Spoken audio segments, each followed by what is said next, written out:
Bonjour à tous, bienvenue pour cette nouvelle crypto-conférence. Nous sommes le 18 février 2018. Alors aujourd'hui, on va parler de crypto, on va parler de monnaie, on va parler de crypto-monnaie. Alors, on va commencer tout de suite dans l'assemblée. Donc, est-ce qu'il y a quelqu'un qui a des questions? Toi? Non, non, non, pas toi, pas toi. Toi? Non, non plus. Il y a personne d'autre? Ah, toi là, avec le t-shirt BitConnect. Vas-y, dis-moi. Pose ta question. Oui, bonjour. J'ai investi 100 dollars dans le Bitcoin quand il était à 20 000 en décembre 2017 et je voulais savoir quand est-ce que je deviens millionnaire.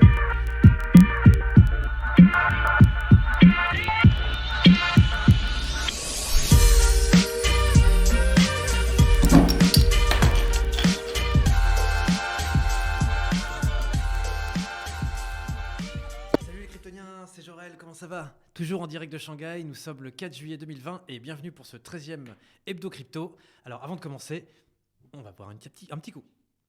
Alors on va commencer tout de suite avec l'analyse du marché avec le Bitcoin qui est aujourd'hui à 9061 dollars. Alors sur la semaine dernière, en fait le Bitcoin n'a quasiment pas bougé, hein, il a juste perdu 1,14% et sur les dernières 24 heures, il a perdu 0,59%. Donc cette semaine sur le Bitcoin, ça n'a pas trop bien bougé, sachant qu'en fait la semaine dernière, on était à 9016 dollars, là on est à 9061. Ouais, en fait le BTC, il est vraiment vraiment stable, il est en train vraiment d'osciller sur une tranche en fait autour de 9000 dollars, 9100 dollars. Voilà, on est plutôt sur cette tranche-là. Ensuite, on a l'Ethereum à 225,85 dollars qui a perdu 2,09% depuis 7 jours et 0,70% depuis 24 heures. Donc, pour rappel, en fait, l'Ethereum la semaine dernière était à 221,82. Donc voilà, donc en gros, ouais, voilà, il est dans un range en fait autour de 220, 230, voilà. Ça c'est pour l'Ethereum, donc ça bouge pas trop en fait du côté des grosses caps cette semaine. Donc voilà, donc le marché stagne un petit peu.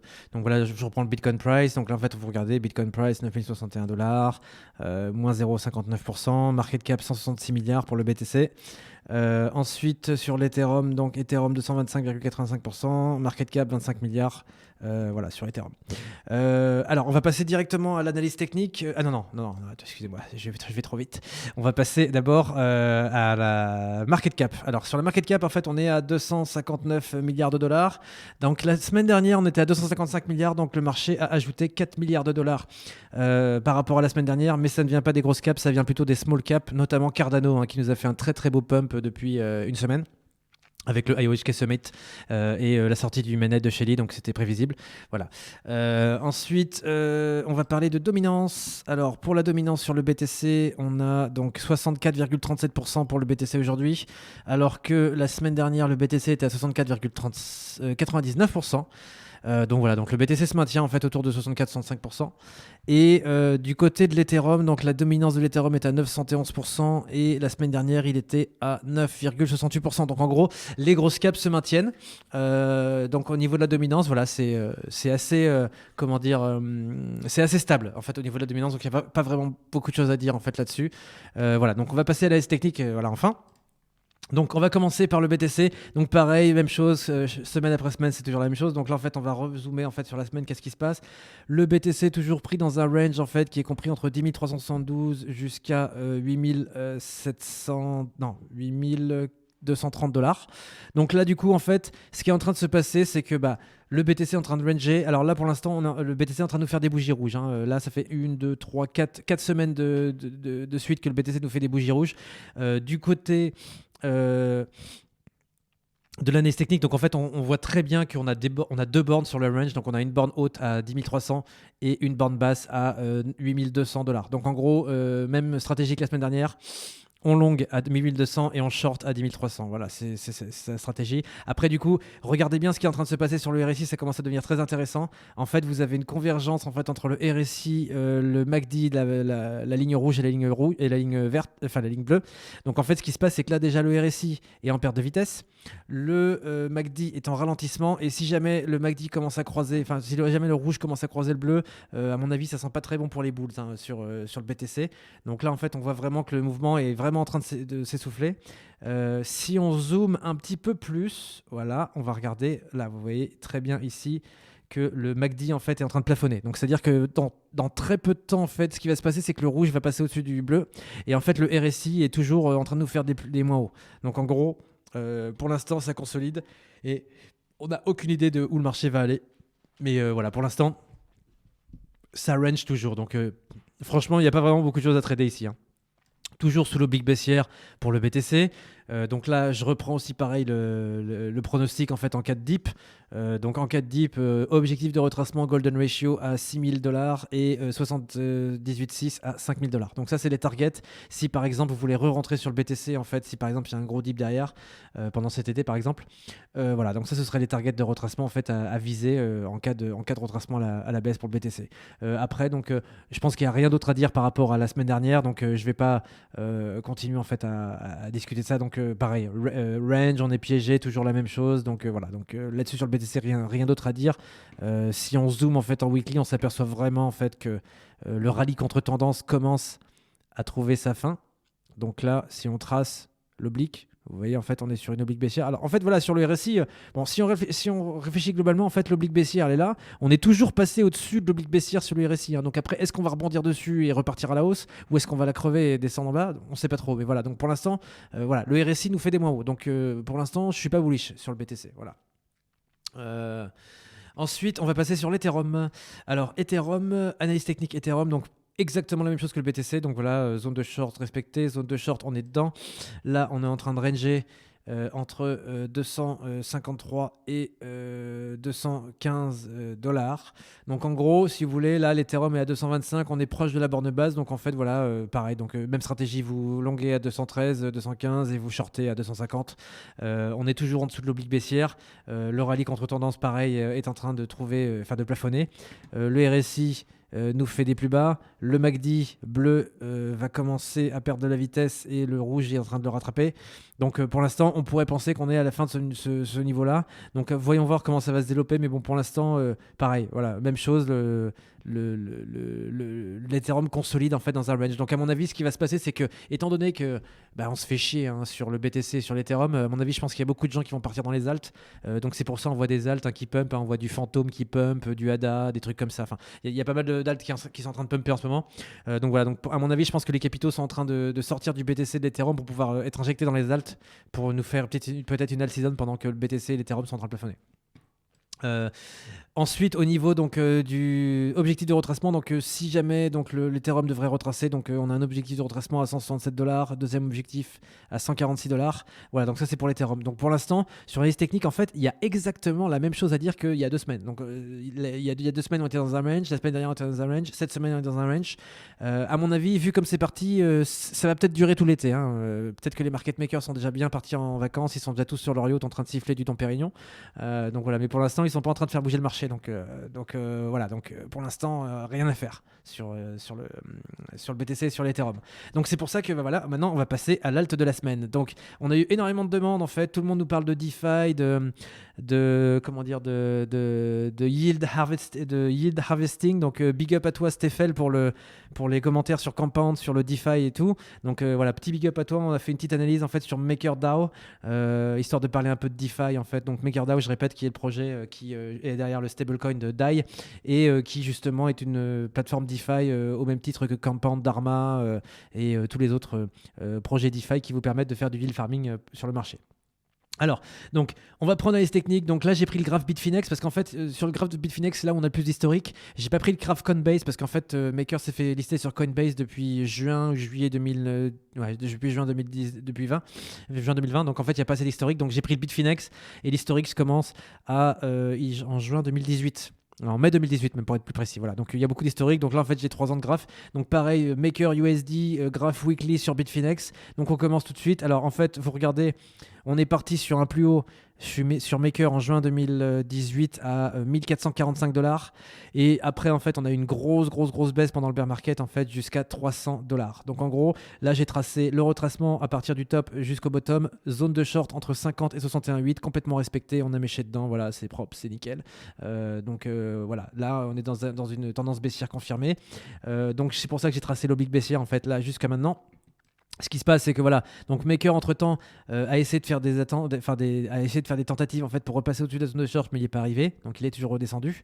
Et là en fait, donc on a une deuxième baisse à partir de justement de ce plus haut ici à 932 jusqu'à cet énorme dip du 14 octobre 2019. Donc là, en fait, j'ai tracé le Fibo. Zone de retracement, normalement, entre 50 et 61,8 qui était là-dedans. Alors là, c'était un peu messy, en fait. Ce qui s'est passé, c'est que on est rentré dedans, on est passé au-dessus, on a fait un fake-out, on a redippé. Donc ça, c'était un petit peu, vous savez, le comportement d'une alt comme Neo, quoi. Donc vous voyez, en fait, j'en parlais la semaine dernière ou la semaine d'avant, je crois. Je disais, voilà, pump, head fake, deep. Voilà, c'est exactement ce que ça a fait. Donc en gros, la zone de short respectée, transpercée, après retranspercée à la baisse. Voilà. Donc c'est ce qui s'est passé sur Maker. Donc en gros, on a eu aussi un gros pump aussi, encore une autre fois sur Maker, donc à 729. Donc là, en fait, justement, si je retrace le Fibo derrière, attendez, j'ai oublié de tracer celui-là.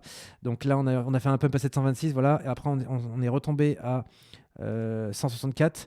Et donc, on avait une zone de short qui s'est redessinée ici, 66, 68, ouais, qui était là entre 456 et 510.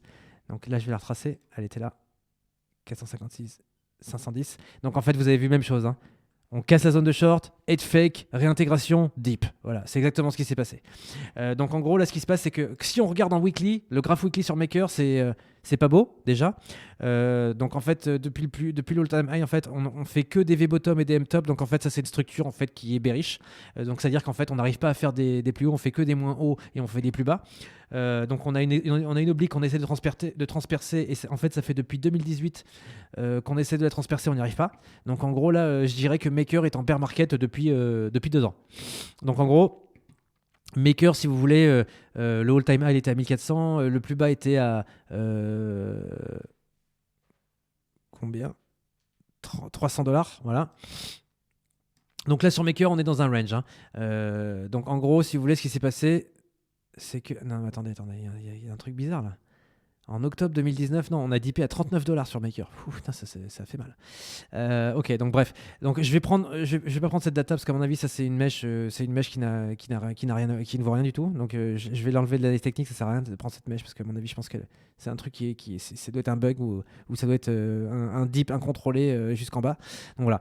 Donc en gros, on va reprendre cette analyse ici et en gros voilà. Alors on va reprendre le crash de mars 2020, donc qui est le crash Covid en fait, qui est vraiment le niveau de référence pour le dip en fait le plus bas. Donc je reprends le plus haut du Maker. Donc Maker était à 729, il s'est cassé la gueule jusqu'à 164. Et justement, en fait, pourquoi Maker est tombé aussi lourdement? En fait, il y a plusieurs explications. La première explication, c'est qu'en fait, si vous voulez, sur Maker, il y a beaucoup d'Ethereum qui étaient bloqués sur des smart contracts. Et en fait, ce qui s'est passé, c'est que quand il y a eu ce gros dip sur le BTC, en fait, pendant le crash Covid, et ben, tout ce qui était sur Maker s'est fait complètement liquider. C'est-à-dire qu'en fait, tous les collatérales, tous les loans collateralized en Ethereum et en Maker se sont fait complètement liquider. Et justement, Maker n'a pas pu en fait compenser la baisse violente de tous les trucs qui ont été, de tous les contrats qui ont été liquidés sur la plateforme. C'est pour ça que Maker en fait est tombé vraiment, a craché vraiment très lourdement. Il a craché, il est passé de 726 à 164. Donc ça c'est pour le fondamental derrière. Donc maintenant, on va reprendre. Alors par rapport au crash de Maker, donc en mars 2020, on est remonté après jusqu'à 727. Donc en fait, vous voyez, hein, c'est assez intéressant ce qu'on a fait. On est monté à 727. Pourquoi? Parce que le dernier top était à 729. Donc qu'est-ce qu'on a fait? On a fait un double top. Donc si on a fait un double top, ça veut dire quoi? Ça veut dire qu'en gros, on va retomber derrière. Et c'est exactement ce qui s'est passé. Donc en gros, là, on a eu une mèche, double top à 729 sur Maker. Ensuite, réintégration et dip. Donc là, en gros, ce qui se passe, c'est que on va essayer de voir un petit peu jusqu'où Maker devrait retracer normalement. Donc en gros, là, j'ai retracé un Fibo ici depuis le dip en fait du crash Covid en fait en mars à 160 et jusqu'au plus haut en fait double top à 725. Et qu'est-ce qui s'est passé? Donc en gros, en fait, on est monté jusqu'à là et normalement la zone logique de retracement devrait se trouver entre 443 et 377. Donc là, en fait, qu'est-ce qui se passe? Comme vous pouvez le voir, on a déjà méché avec Maker à 428. Là maintenant, on est à 458. Franchement, en ce moment, si on devrait acheter du Maker, je pense que la question elle est vite répondue. Donc en fait, moi j'en achèterais. Entre 448 et 374, j'achèterais du Maker, je pense. Parce que je pense que ça peut être une bonne zone de retracement. Surtout en fait si Maker casse sa tendance baissière. Ça peut être une bonne zone en fait de première accumulation sur Maker. Alors par contre, il faut rester prudent sur ça parce que justement, vous voyez qu'on est dans un couloir baissier. Donc en gros, si vous voulez, si jamais vous êtes dans un couloir baissier avec une tendance à la baisse, je pense qu'il faudrait plutôt avoir tendance en fait à investir sur des 78,6 plutôt que sur les 61,8. Pourquoi je vous dis ça? Parce qu'en fait, quand on est dans un couloir baissier, ce qui peut se passer, c'est que au lieu qu'on retrace comme ça, jusqu'à 61,8, et qu'on remonte derrière, il peut très bien se passer l'inverse. Ça veut dire qu'on peut très bien descendre à 78,6 et dipper jusqu'en bas du couloir. Et le couloir qui est baissier là ici, en fait, c'est 0, hein, le bottom. Bon, après, j'y crois pas trop. Je pense plutôt qu'on va faire un double bottom. Donc en gros, je pense que sur Maker, excusez-moi, je me mouche, désolé. Je pense que sur Maker, il y a moyen. On a fait un double top à 729. Pourquoi pas aller refaire un double top double bottom à 568. Je pense qu'à mon avis, ça peut être raisonnable. Je pense que ce serait, comme dit Kalel, ce serait commerçant. Donc du coup, je pense qu'à mon avis, parce que là en fait, on a fait un V bottom en fait à 566. Donc en gros, je pense qu'il y a possibilité que, alors déjà on a double bottom à 727. Je pense zone de retracement très bonne. Donc entre 443 et 370, bonne zone de réaccumulation. Je penche plutôt sur 377. Après, qu'est-ce qu'on voit On va retracer, on va regarder un petit peu ce qui se passe du côté du RSI pour voir un petit peu au niveau de l'analyse. Alors, vous voyez donc le RSI était complètement au tapis hein, sur Maker pendant le crash Covid. Là, en fait, Maker le MACD bleu est repassé au-dessus du rouge. Donc là, en fait, pour l'instant, on est dans une dynamique haussière. Sur le RSI, on fait. Alors ça, c'est bien aussi de le noter, c'est qu'en fait, on fait des plus hauts sur le RSI. Voilà. Si je vous trace là. Oui, on fait des plus hauts. Voilà. En weekly, on fait des plus hauts. Donc, c'est encourageant. Donc, c'est-à-dire que voilà, il y a des plus hauts qui sont faits. Bon, par contre, il y a un problème, c'est que là, en fait, le souci, c'est que on fait des plus hauts, mais graphiquement parlant, on fait des plus bas. Donc, c'est un peu compliqué. Je pense qu'à mon avis, voilà, c'est un peu difficile à analyser. Mais bon. Pour l'instant, on n'a pas de signe que Maker aille vraiment jusqu'en bas. Mais bon, je pense que déjà, avec le rallye qu'on a fait déjà entre 164 jusqu'à 726, je pense que la chose logique, ce serait qu'en fait, on tape les 167 ici, par exemple. Voilà, on descend de 167. Là, excusez-moi, j'ai tracé une droite, j'aurais pas dû. Je voulais faire ça. Hop là. Attendez. Hop. Je pense qu'à mon avis, c'est possible qu'on descende ici. Double bottom 160 et quelques et qu'après on commence à faire un W. Je pense que ce serait logique pour Maker. Mais pour l'instant, ouais, la zone d'accumulation sur Maker est bonne. Surtout qu'en plus, il faut penser que Maker est quand même pas mal influencé par Compound qui vient de se faire lister sur Coinbase. À mon avis, je pense que sur tout ce qui est DeFi, lead farming, ça va quand même pas mal pumper. Donc d'un point de vue fondamental, je pense qu'il y a des choses intéressantes en fait d'ailleurs sur Maker. Par contre, voilà. Donc là, toujours rallye contre tendance sur Maker. En weekly, il n'y a pas de tendance bullish. Les targets, si vous voulez investir sur Maker, que vous êtes vraiment investisseur défensif, ce serait d'attendre qu'on casse les 732. Alors encore une fois, vous n'êtes pas à l'abri d'un fake out, hein. Mais bon, si on veut faire un W weekly, normalement il faut qu'on casse les 730 et prochaine target après, ce serait de casser les 932. Donc en gros, on va faire un truc. Je vais essayer de voir un petit peu ce qui se passe, c'est si on trace un Fibo de all-time high jusqu'à all-time low. Et on va voir un petit peu sur le long terme. Alors c'était quoi? C'est 160. Il était à combien le Maker? 158. Voilà, on va faire comme ça. On va essayer de trouver une target en fait. 158. Ici, voilà.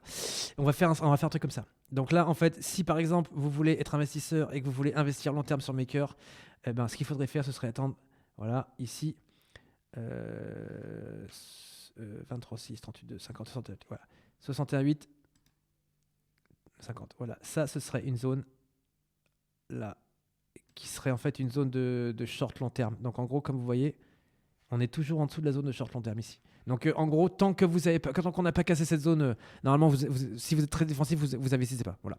Donc voilà. Écoutez, j'ai fini. Merci beaucoup pour l'analyse technique. C'est fini pour moi. Et je vais passer la parole à Maxel pour la revue de presse. Voilà. Merci beaucoup.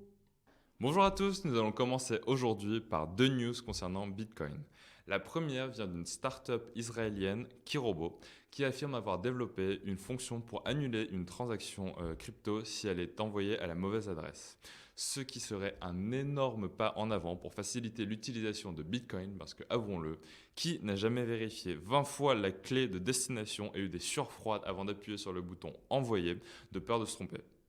En pratique, au moment de la transaction, Kirobo va envoyer un code à l'expéditeur et au destinataire, et ils vont devoir fournir ce code pour débloquer les fonds.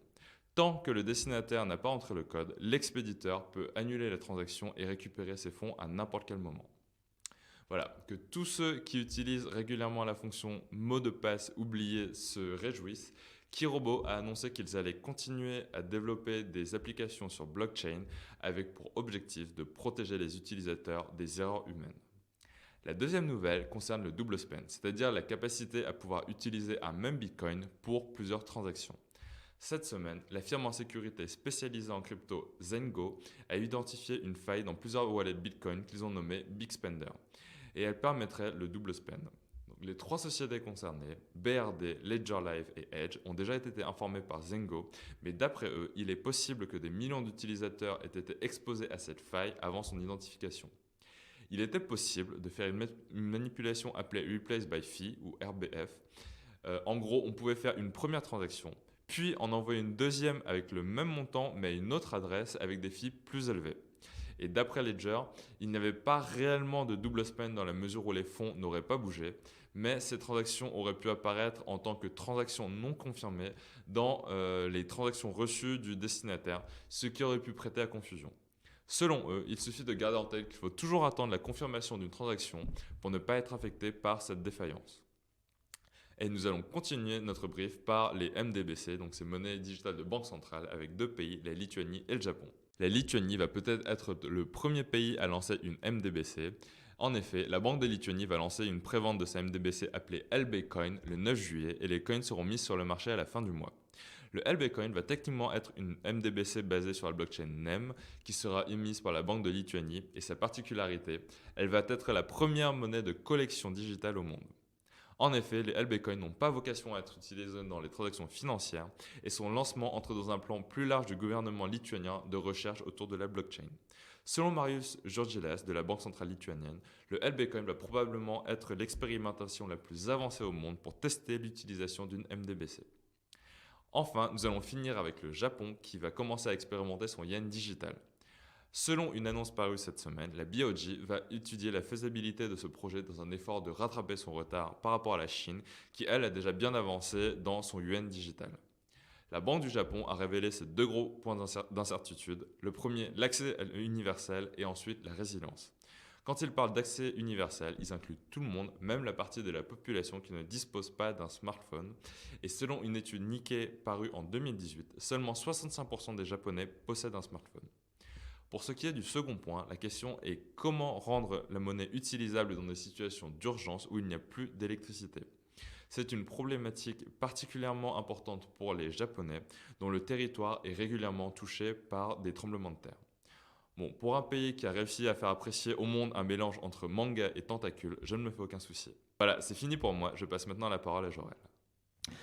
Ok, alors maintenant on va parler de CoinMarketCap, excusez-moi. Donc en gros, pour savoir qu'est-ce qui va se passer la semaine prochaine. On est en été, il n'y a pas trop de news, mais on a quand même réussi à dénicher 3-4 news en fait pour nos kryptoniens. Voilà, donc on va commencer tout de suite par Elrond.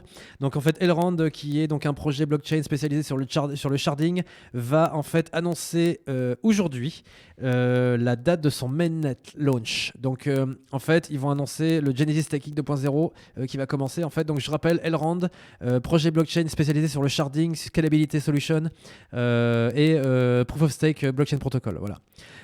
Ensuite, on a Travala.com. Donc Travala.com encore, on en revient. Donc Travala.com qui est Travel by Bit, powered by Binance, Booking.com version crypto. Le 4 juillet va se faire lister sur MXC. Donc MXC, nouvel échange pour Travala.com. Voilà. Ensuite, on a Tron.